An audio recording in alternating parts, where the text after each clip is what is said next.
Hi, welcome to One Word a Day. I'm Sophia, pilot into the universe of Chinese. We are going to continue our special edition on this 12 socialist values, core values that was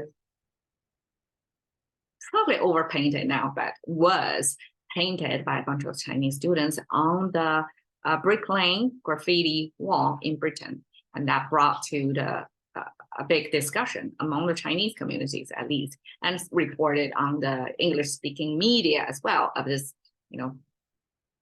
almost like a cultural confrontation over there that these quote-unquote socialist core values kind of wipe out everything else beneath it and big and bold presented to the world in this way. So we are covering the last of the 12 values today. 友善, friendly, kindly. And you may be wondering why these are. These are the basic human behavior, why it was even brought up as one of the 12 core values, as if socialist values are kindly, friendly, as if it's a non-socialist, people are not friendly and kindly, right? You cannot really think deep into it, otherwise it's full of questions. Anyways, let's go back to the language itself, regardless of the propaganda behind it.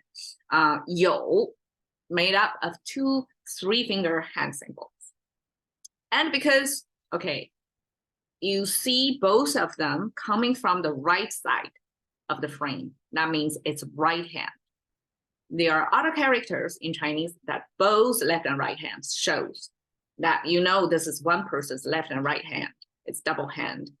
But here are two right hands stacking up together, reaching out toward the same direction. That means at least two individuals are trying to accomplish something together, sharing the same goals. So basically, they are the people from the same tribe, right? They have the same interest. They want to, do the same things, share the same mission. Goal orientation are fully aligned. That's what's depicting here. So that's the basis for friendly. And then you can question, okay, what if people come from different culture, different values, have different goals? Then that's your enemy. If they're not oriented the same as you, you're not going to be on friendly terms with them, right? So you cannot really question that much, but at least that's the depiction in Chinese character here. Two right-hand symbols reaching the same. So value alignment. That's the basis for being friendly. I guess Chinese in that sense probably speaks some sort of truth without the caveats of that, but it's somebody who see eye to eye with you or on the same page with you. And that's the people you can be friendly with.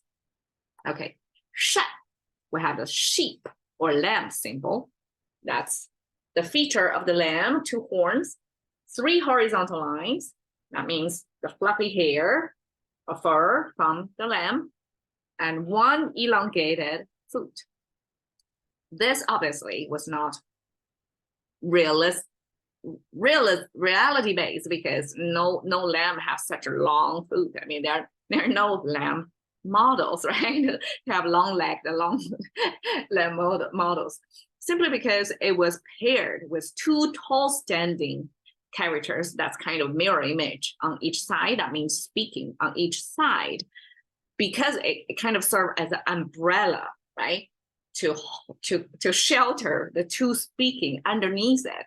Therefore, the leg of the lamb got elongated.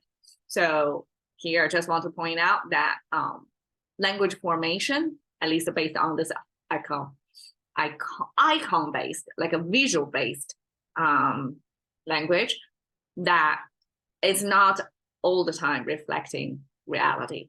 Sometimes the formation is based on what other characters. It has to be visually packed into one bigger concept. And so there are distortions in it. So don't take things literally, okay? So the lamb, kind of an umbrella sheltering two speaking symbols. Okay, speaking symbol, we talked about it a few episodes ago. This is a mouth symbol, and this two convex shapes connected with vertical line is like a pointing toward inside the mouth. That is the tongue. So we have both the mouth and the tongue occurring here. That is the organ to speak, right? And then two horizontal lines on top of it. It's the result of the speak. It's the sound bites that's diminishing and traveling through time and space. So we have speaking, the result, the product of speaking, and the mechanism to speak, the tongue and the mouth, and then together it's speaking function. And when you see two speak function next to each other, that means at least two individuals talking, and they are talking on this under this lamb symbol. And the lamb, in at least when the Chinese character were formed at the time, the lamb symbol also carry the meaning of the ideal of human behavior. It shows kindness, it shows goodness, good intention, it shows sacrifice, because lamb was the best kind of meat that was used as the offering to God, right? So it's the best from the human society. And that's the expectation, the moral high ground expected when people are talking, are communicating. I mean, contemporary 2023 highly divisive online community in America or in the English speaking world, okay, take this ancient Chinese character, informed wisdom right there. When you have two camps, when you have two voices speaking, speak under the lamb and all that packed in there. Okay, that's the definition of kindness, kindly. Okay, friendly, kindly. So, I mean, it doesn't translate. If we have to translate, boil down to one English character, that's friendly. And friendly probably encompass kindly, because kindly, if it is defined by speaking kindly, like have open-minded, peaceful discussion, conversation, talking in, under the lamb symbol with this moral ideal of how people should behave toward people who have their own voice. Probably the friendly can entail that. So I want to, point out here, if you don't read Chinese yet, this is 中国, China, and this is Beijing, North capital, which is Beijing, the capital city, and it was one of the two ancient capitals that's situated in the north. So people call it Beijing, North capital, and it's the current regime's capital, Beijing.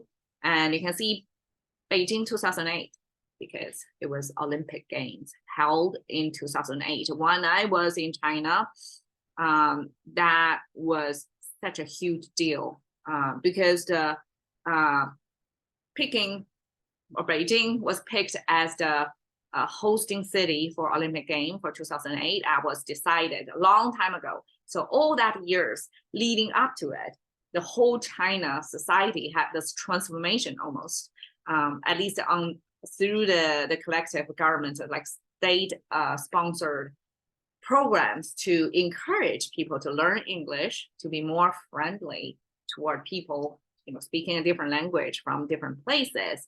So that's the mindset over there. And it's a very welcoming environment that was created. And here it says, 北京欢迎你, meaning Beijing as a people, as a location, as a culture, as a government, right? As a nation, representing China, right? When we say Beijing, it's China, highest decision-making location. 欢迎你, welcome you. Welcome to Beijing. So that's the mentality back in 2008. And it's kind of irony that we're doing this episode now in 2023.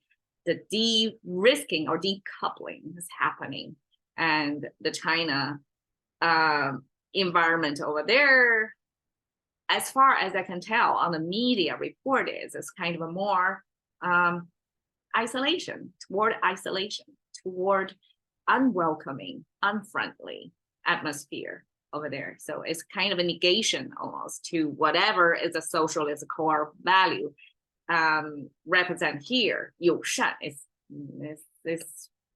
questionable over there. But beyond that, we take so much from the two characters, right? 友 means you're sharing the same goals. As humans, right? Regardless of which location you are on the planet or what language you're speaking, we eventually, when we zoom out, as Earthlings, we share common goals of surviving here on this planet. And that's the foundation to be friendly with everyone on the earth. And then 善, treat each other with kindness, with this lamb represented goodness, kindness, beauty, all that together when we are communicating, when we're talking. That's the core value represented in here from this ancient language as I found it, find it beautiful. And a extra commentary from me. Okay, we all know that Chinese flag is this red color that represents blood and gold color or yellow color. That's the stars that represent communism or whatever, ideology right there. So blood-based, idea. That's the beginning of the country. Like it's built on bloodshed. After war, then this idea survived, built on this blood. Okay, so it had a bloody beginning, and that kind of a red color was kind of a pretty strong red. But you can see here, when in 2008, people create this graphic to represent this welcoming atmosphere. It was not that kind of bloody red. It was more, sedated, but not sedated, no, subdued, okay, subdued red color. More, less fighting, more welcoming, I would say, just by the color tone. It's more mellow, almost like more chill. So China in 2008 used to be chill with this kind of mellow red color that's welcoming versus what's on the flag color, that's blood, bright red color. So I just want to point out that interesting, just color-coded, subconscious, message sending to the viewers of this graphic. Like it just look at the color, you can tell back then in 2008, Beijing truly have that attitude and mindset to be open-minded, open to the world, welcome the world, to be a good host to the Olympic game. And that's the atmosphere back then. All right, cash into the currency of thinking about one more day. We're so busy on it. Another day.